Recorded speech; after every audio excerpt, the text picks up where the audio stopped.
Kembali kami sambung Small Listeners perbincangan pagi hari ini dalam topik mengapa orang sales butuh happiness. Rasanya orang sales pagi ini sudah banyak yang bergabung Pak Arfan dan berterima Ya, kasih Pak Arfan mengangkat topik ini ya karena mungkin memang teman-teman dari tim sales ini memang harus terus dikuatkan secara psikologi gitu ya supaya mental mereka itu juga kuat gitu ketika menemukan tantangan-tantangan di lapangan.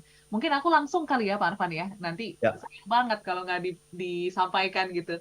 Ini dari Mas Final yang bertanya nih, Pak Arfan, gimana sebenarnya cara teman-teman tim sales gitu ya punya work-life balance mengingat banyaknya tingkat stres yang mungkin diberikan ataupun bahkan penolakan yang diterima oleh teman-teman sales. Mungkin boleh Pak Arfan tipsnya silakan. ya. Terima kasih Audrey ya. Eh, Belum apa-apa sudah nanyain work life balance gitu. Ya, oke. Ini artinya ya kalau saya menangkap dari pertanyaan ini, eh, yang dilihat sudah stresnya dulu gitu sehingga udah Oke. ngomong work life balance. Iya. Setelah work life balance berikutnya adalah ngomong mengenai healing. Ya Oke. kan? Apalagi yang namanya generasi milenial ini dikit-dikit Ya. healing, dikit-dikit Healing. healing gitu. Dikit-dikit work life balance. Ya. Saya kira jangan ngomongin work life balance dulu gitu. Work life balance itu akan terjadi ketika kita melihat pekerjaan kita itu penuh makna. Nah, ini yang seringkali kurang dari orang sales. Kurang kurang banyak melihat sesuatu yang tidak terlihat gitu. Mhm. Kurang banyak berkontemplasi gitu. Karena orang sales itu kan kebanyakan orang-orang yang ekstrovert gitu ya, ya. Ya. Selalu pingin ketemu Orang. customer gitu ya. Nah, orang sales itu juga perlu sebenarnya duduk, diam dulu, ngumpulin energi, Hmm? dan merenung, berkontemplasi gitu. Sebenarnya aku melakukan pekerjaan ini untuk apa ya gitu. Ya, sebenarnya makna pekerjaan aku ini apa sih? Meaningnya apa sih gitu. Nah, itu perlu dilakukan oleh orang sales. Itu yang namanya happiness gitu. Jadi mindsetnya itu adalah saya bekerja ini nomor satu karena saya bangga dengan pekerjaan saya. Itu mindset bangga ini juga harus ditanamkan gitu. Saya bangga dengan pekerjaan saya. Tidak ada satupun pekerjaan di dunia ini Mhm. yang seperti sales. Ya, Ya. dalam pengertian semua perusahaan membutuhkan. Nggak ada yang nggak butuh. Jadi kalau saya punya keahlian sales, saya bisa menjual diri saya kemanapun. Yang kedua, eh, saya bisa hidup mandiri yang namanya orang sales. Bahkan kalau tidak ada yang nggak ada perusahaan yang mau mempekerjakan saya bisa bekerja sendiri kok. Ya. Wong saya bisa jualan, apapun bisa dijual. Kalau Anda punya keahlian sales, apapun bisa dijual. Dan sekarang dengan kemajuan teknologi, sosial media, kita tidak perlu punya toko, punya kantor sendiri, nggak perlu. Kita jualan di sosmed, kita jualan di Instagram. Ya, kita bisa melakukan apapun, jualan di YouTube, apapun bisa kita lakukan gitu. Jadi sales itu adalah pekerjaan yang membanggakan. Itu dulu gitu. Kalau Anda jadi orang sales, jadilah orang sales yang sehebat-hebatnya ya karena Anda tidak akan pernah bisa di PHK oleh siapapun. Oke. Gitu, ya. Nah, yang kedua adalah yang namanya orang sales itu harus punya meaning terhadap pekerjaannya. Masih banyak orang sales yang mengartikan pekerjaannya itu adalah sebagai tangan di bawah, minta-minta project, ya. Padahal orang sales itu mulia. Tanpa ada bantuan orang sales, ya tidak mungkin seorang pembicara seperti saya gitu, dengan kualitas seperti saya diketahui oleh customer-customer saya.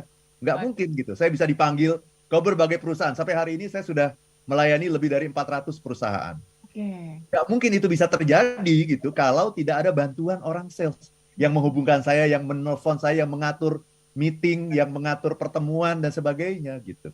Mhm. Jadi itu yang ingin saya katakan gitu. Kalau Anda jadi orang sales, banggalah dengan pekerjaan Anda karena dunia ini nggak bisa berjalan tanpa Anda. Gitu. Ya. Nah, itu kalau kita memberikan meaning yang benar gitu. Jadi jangan belum apa-apa sudah gimana caranya mencapai work life balance gitu. Setelah ini gimana caranya healing gitu. Itu menunjukkan bahwa Anda menderita gitu dengan pekerjaan Anda dan tidak bangga, tidak Aha. memiliki makna terhadap pekerjaan Anda karena buru-buru mau mencari balancing. Balancing itu hanya terjadi ketika kita sudah melakukan pekerjaan kita dengan baik gitu. Kalau belum apa-apa balancing itu ibaratnya orang nggak ngapa-ngapain tapi udah mikirin istirahat gitu. Ya. Istirahat itu baru terasa indah, Audrey, kalau kita udah bekerja keras. Ya, kalau udah lelah gitu ya. Benar nggak? Coba, Iya, benar kita Pak Arfan. kerja dari Senin sampai Jumat kan? Aha. Ya, pergi pagi pulang sore kan? Ya. Ya, dengan kemacetan di lalu lintas yang luar luar biasa. Ketika kita weekend di rumah, leye-leye di rumah tuh nikmat nggak rasanya? Nikmat banget, surga Luar banget. biasa. Ya, Jadi work-life balance itu hanya buat orang yang bekerja keras. oke. Tapi bagi orang yang setiap harinya leye-leye di rumah, Mhm. itu hari Sabtu Minggu itu nggak ada bedanya gitu. Wong setiap hari saya di rumah leye-leye, nggak ngapa-ngapain, nggak bekerja keras, nggak ada bedanya itu liburan itu tidak akan terasa nikmatnya gitu. Jadi jangan ngomong work-life balance dulu gitu. Itu yang ingin saya sampaikan. Oke, ini menarik ya bahwa work life balance ini yang mengikuti ketika kita sudah punya apa ya Iya, semangat gitu di awal dan juga pastinya happiness dalam dunia pekerjaan sehingga bisa meaningful seperti yang Pak Arfan sampaikan ya. Oke, Pak Arfan kita ke Malang ya kali ini di WA kita dari Pak Pramudia. Nah ini kan tadi kita bicara tentang penolakan-penolakan. Nah ini sebenarnya gimana nih Pak Arfan untuk kita bisa menguatkan mental dalam penolakan di dunia sales mungkin juga boleh sarannya untuk para leader gitu ya untuk menguatkan tim-timnya itu seperti apa sebenarnya? very good question. Ya, caranya begini, ketika ada orang yang menolak Anda, Oke. maka Anda katakan pada diri sendiri, oh, berarti profesi sales itu Mhm. penting. Oke. Kenapa profesi sales itu penting, Audrey? Karena ya itu tadi kalau sales nggak ada dunia kan tidak berputar ya Pak Arfan. Em, Sales itu penting Aha. karena penolakan itu. Oh oke. Kalau semua orang diterima, Aha. semua orang yang menjual sesuatu itu diterima. Kita nggak butuh orang sales. Ya. Kita cuma butuh orang admin saja yang angkat telepon. Pak, saya mau jual handphone, diterima. Oke. Pak, saya mau jual apa? AC, diterima. Pak, saya mau jual kulkas, diterima. Kalau semua orang menerima apapun yang dijual, Mhm. berarti orang sales tidak dibutuhkan. Jadi, kenapa orang sales itu dibutuhkan? Karena ada penolakan. Karena kebanyakan orang kalau ditawarin barang itu pasti menolak. Yes. Itu juga psikologinya orang. Kenapa? Karena manusia itu ingin melindungi dirinya. Ingin melindungi dirinya dari sesuatu yang tidak dia pahami. Mhm. Sesuatu yang tidak dia ketahui. Sehingga kalau ada yang menawarkan sesuatu kepada Anda, coba deh, tawarkan sesuatu pada orang. Pasti respon pertamanya apa?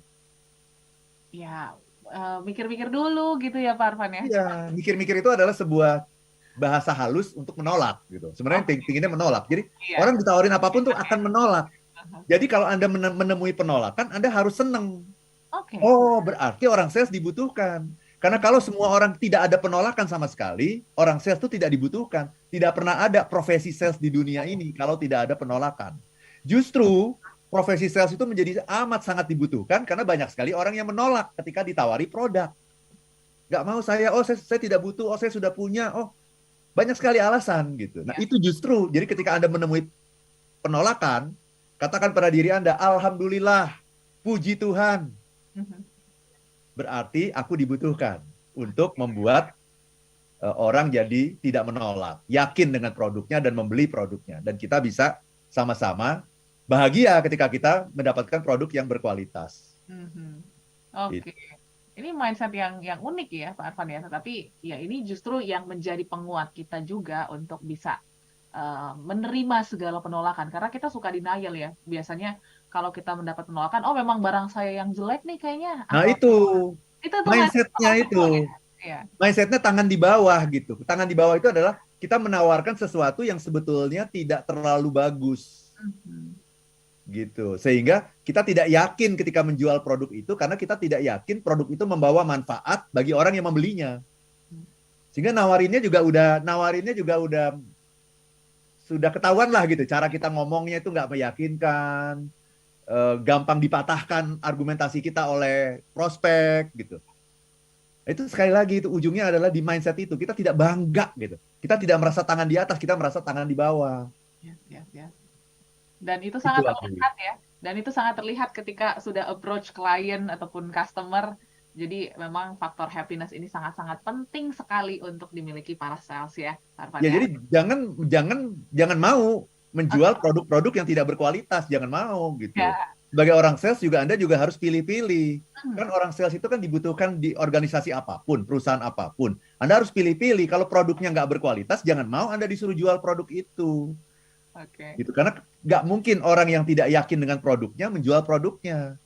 Nah, orang juga akan melihat Anda kan, misalnya seorang penjual apa istilahnya, obat untuk pelangsing tubuh misalnya. Oke. Nah, orang kan akan lihat, Anda sudah menggunakan itu belum? Anda sudah menjadi role modelnya belum?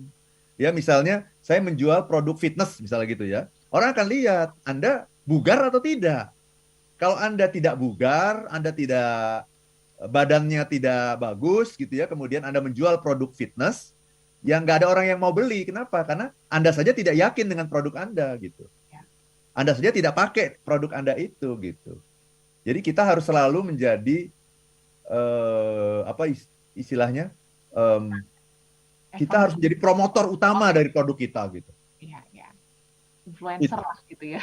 Bisa Apa? dibilang. Influencer lah bisa dibilang. Influencer bukan hanya influencer, Oke. promotor utama. Kalau influencer itu hanya mempengaruhi. Kalau kita justru menunjukkan bahwa saya pakai ini loh, dan saya jadi kayak gini karena saya pakai ini loh. Saya jualan fitness ini, lihat dong, saya ini orangnya segar, saya ini orangnya semangat, ceria, itu karena saya pakai produk saya gitu. Jadi jangan pernah menjual produk yang Anda tidak yakin bahwa produk itu berkualitas. Kenapa? Karena Anda mau kerja dimanapun diterima kok yang namanya orang sales. Iya. Yes. Itu Audrey. Oke, seperti pertanyaan juga yang masuk ya Pak Arfan ya. Ada yang nanya, kenapa sih kok lowongan semua sales semua? Nanti kita akan bahas juga bagaimana. Nah, ini penting nih. Ya. Nanti kita akan bahas ya. Dan juga bagaimana seorang sales bisa menemukan tempat yang tepat gitu ya untuk menyalurkan potensinya masing-masing. Kita akan bahas soal yang satu ini. Pastikan Anda masih bergabung bersama kami dan juga bisa ikutan polling pada pagi hari ini di live YouTube kami. Kami kembali setelah satu ini. Oke, kita sambung semua listeners perbincangan pada pagi hari ini spesial ya untuk teman-teman tim sales supaya semangat gitu di awal tahun gitu ya. Bisa mengumpulkan apa ya, semangat happiness lah ya untuk bisa mencapai target di tahun 2023. Dan pertanyaan-pertanyaan yang menarik juga sudah masuk banyak banget Pak Arfan, respon positif juga banyak ya karena topik pada pagi hari ini. Mungkin kita ke ini tidak ada namanya ya, dari 0812 98 sekian sekian sekian. Pak Arfan, kenapa sih lowongan pekerjaan tuh pada banyak yang sales gitu ya? Kayaknya semuanya tuh butuh sales. Dan mungkin ini juga jadi tantangan gitu ya untuk orang-orang sales yang mungkin ingin upgrade karirnya. Gimana menentukan perusahaan yang tepat juga untuk saya bisa menyalurkan ya potensi saya Pak Arfan. Gimana tuh Pak Arfan? Ya betul Audrey. Jadi lowongan itu kalau kita lihat lowongan pekerjaan yang paling banyak adalah orang sales. Itu kan terbukti. Ya. Memang orang sales itulah yang paling dibutuhkan di dunia ini. Gitu. Jadi cuma memang mencari orang sales juga susah ya. Saya udah yang tepat 3 tahun ini, sudah 3 tahun nih cari orang sales selalu susah gitu. Susah sekali cari orang sales. Dan ketika udah dapat, kemudian nggak lama, bertahannya juga kadang-kadang nggak lama gitu. Kenapa? Karena tidak punya ketekunan. Bukan karena skills-nya. Skills itu bisa dilatih, dikirim training juga selesai gitu ya. Punya keterampilan juga nggak terlalu sulit. Tapi yang paling susah adalah itu, ketabahan. Orang sales itu harus punya ketabahan yang luar biasa. Kegigihan, ketekunan, persistensi, pantang mundur, pantang menyerah itu. Itu yang nggak bisa. Jadi yang saya bilang adalah masalah sales itu sebetulnya adalah masalah psikologi. Bagaimana mengelola diri kita, bagaimana mengelola mindset kita, bagaimana mengelola self-talk kita. Ketika kita ditolak itu self-talk kita apa? Mengasihani diri sendiri gitu dan membenarkan apa kata orang, bahwa produkmu nggak bagus, nggak berkualitas, atau kita justru merasa, oh ini sebuah tantangan yang harus saya atasi nih, berarti saya masih kemampuan saya meyakinkan orang masih kurang, kemampuan saya dalam mempersuasi masih perlu ditingkatkan gitu. Ya atau juga mungkin self talk-nya adalah merasa kasihan. Wah, kasihan benar ya orang ini nggak jadi beli produk yang bagus. Ini produk ini bagus banget. Kasihan banget dia nggak jadi beli ini gitu. Ya, jadi banyak sekali orang sales ketika ditolak itu kayak orang patah cinta gitu, kayak orang patah hati gitu ya. Akhirnya kemudian udah deh, memang aku nggak bakat. Padahal bahkan saya ingin mengatakan, bagi Anda yang sedang berpikir saat ini, pingin pindah karir, pingin pindah pekerjaan, kenapa Anda nggak coba jadi orang sales? Ya, orang sales itu nggak ada pensiunnya soalnya. Ya, daripada nanti Anda pensiun harus berpikir lagi cari kerjaan apa lagi ya. Kalau Anda sudah melatih kemampuan sales Anda dari sekarang, nanti ketika Anda sampai pada usia pensiun pun, Anda bikin bisnis sendiri juga lancar kalau Anda punya keahlian sales gitu. Gitu. Jadi memang semua orang sekarang ini berpikir sales gitu. Karena sales itu yang menghidupi dunia. Bahkan minggu lalu kan saya baru pulang dari Balikpapan itu, Audrey.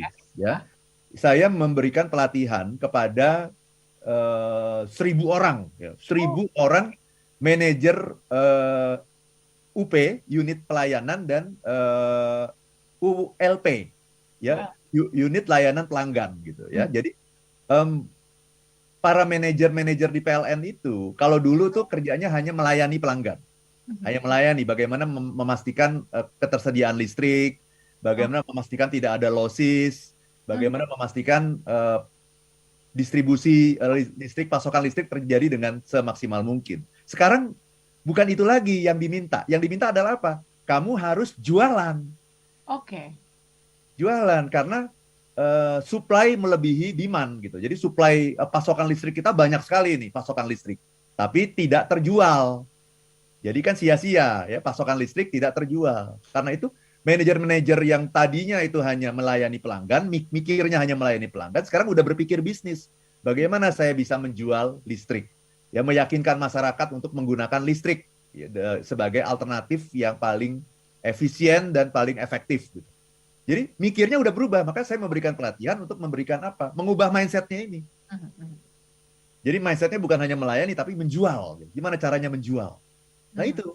Karena sekarang ini orang sudah semakin yakin bahwa bisnis nggak akan pernah bisa maju kalau tidak ada orang yang spesial memperkenalkan produk-produk berkualitas kepada orang-orang yang membutuhkan.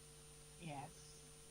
Itu, Audrey. Ya, jadi memang harus diberikan semangat terus ya. Nah, mungkin berkaitan dengan semangat ini juga kan banyak yang bertanya gitu ya, Pak Arfan ya. Gimana sih cara memberikan virus-virus happiness itu? Nah, mungkin boleh kali ya lain waktu kalau ada kesempatan undang Pak Arfan gitu. Nah, ini gimana caranya Pak Arfan untuk mengundang, mungkin bisa memperkuat lah tim sales baik di perusahaan ataupun bisnis small listeners. Ya, terima kasih Audrey. Kalau Anda ingin mengundang saya untuk bagaimana nih menciptakan tim penjualan yang happy. Ya, skills perlu, tapi happiness itu harus selalu ditanamkan, diinstall gitu. Ya, teman-teman bisa mengundang saya di 0812 12345 949. 0812 12345 949 ya. Dan nanti kita akan coba lihat nih mindsetnya nih yang paling penting. Orang sales itu harus ditanya. Kamu melihat diri kamu itu seperti apa? Analoginya seperti apa gitu. Karena nanti jangan-jangan kita akan menemukan mindset tangan di bawah itu. Selama mindsetnya masih tangan di bawah, kita itu ketemu sama customer tuh masih takut. Karena kita masih merasa saya butuh kamu gitu. Padahal bukan, kita sama-sama membutuhkan gitu. Dan ketika kita sama-sama membutuhkan, maka kita ketemu pelanggan tuh nggak harus terlalu takut gitu, nggak harus gemeteran ketemu pelanggan. Kenapa? Ya, kita sama-sama membutuhkan, dan tugas saya di sini adalah membantu Anda, melayani Anda untuk menemukan produk-produk berkualitas yang Anda butuhkan. Kehidupan yang berkualitas itu hanya terjadi kalau produk-produk itu diperkenalkan kepada orang yang membutuhkan, dan disitulah sales itu memainkan peran yang luar biasa di situ. Gitu. Itu Audrey. Jadi mindsetnya ini loh. Dan mindset itu seringkali tersembunyi, itu masalahnya. Karena orang kalau ditanya sama atasannya, dia pasti akan mengatakan, gimana, kamu semangat nggak jualan? Oh semangat Pak, gitu. Karena dia takut nasibnya terancam kalau dia mengatakan tidak. Itu namanya pencitraan. Nah, tugas kita sebagai seorang leader adalah menemukan apa yang sebetulnya ada dalam benak orang, dan lebih penting lagi, apa yang ada dalam pikiran bawah sadar orang, subconscious mind, gitu. Ya, nah, dalam pelatihan-pelatihan yang saya berikan, ya, kita akan ajak orang untuk menemukan subconscious mind-nya apa. Sebenarnya masalahnya ada di situ. Ketika masalahnya masih melihat sales sebagai tangan di bawah, betapapun pinternya kita meyakinkan orang, keahlian kita bagus, persuasi kita bagus, teknik closing kita juga bagus, kita tidak akan pernah bisa efektif selama kita masih berpikir mindset-nya ini di bawah. Aku sedang jualan, aku jadi harus baik-baik sama klien, sopan santun, ramah tamah, kromo inggil gitu ya. Dan kita tidak memposisikan customer sebagai pihak yang sejajar dengan kita. Jadi kelihatan kita butuh banget gitu loh. Di bawah mereka di atas. Itu bisa ketangkep. Si klien akan menangkap itu. Oh ya, berarti ini produknya nggak terlalu bagus-bagus amat karena dia kayaknya ngemis-ngemis nih jual ke saya gitu. Kalau produk bagus, kita menjual, meyakinkan, ramah tamah, cukup. Tidak perlu sampai memposisikan diri kita ada di bawah klien. Tapi sekali lagi, untuk bisa dapat mindset-nya itu nggak gampang. Ya, kalau kita hanya tanya pada tim kita, gimana? Kamu semangat nggak hari ini? Semangat, Pak! Aha. Itu pencitraan itu semuanya itu. Oke, Itu. oke. Oke, dan Pak Arfan mungkin sebelum kita tutup ya, ini aku bacakan beberapa yang sudah Ya, ya. masuk secara singkat ini dari eh, Palembang ya, Pak Dandi. Saya bangga sebagai orang sales. Selanjutnya ada Pak Hairul juga merasa bangga dengan pengalaman dan pastinya masih banyak lagi yang nggak terbaca nih pagi hari Nah. ini. Para tim sales harus bangga dengan diri sendiri dan juga pastinya dengan pekerjaan sales yang kita tahu ini cuma orang-orang terpilih gitu ya yang bisa mempromosikan atau menjadi promotor Ya. perusahaan-perusahaan dan bisnis Anda masing-masing. Dan Terima kasih. pekerjaan ini adalah pekerjaan yang paling aman di dunia. Benar, itu juga harus di-highlight Tidak ya. tidak bisa di PHK oleh siapapun. Hanya Anda yang bisa mem-PHK diri Anda. Diri Anda. Oke. Ya. Iya. Dan Anda juga bisa jadi sales untuk bisnis Anda sendiri gitu ya. Jadi Betul, artinya betul. skill ini tidak akan musnah dan punah dimakan teknologi ataupun dimakan waktu. Jadi pastinya kita ucapkan juga terima kasih Pak Arfan sudah mengangkat topik ini dan semoga topik ini bisa bermanfaat untuk smart listeners yang mendengarkan supaya makin semangat lagi, makin happy lagi setiap harinya. Dan mohon maaf apabila ada respon yang belum terbaca, kita jumpa minggu depan dengan topik-topik yang lebih menarik. Waktunya kami pamit, saya Audrey Juwana. Dan saya Arfan Pradiansyah. If you wanna be happy, Be be happy happy now. now.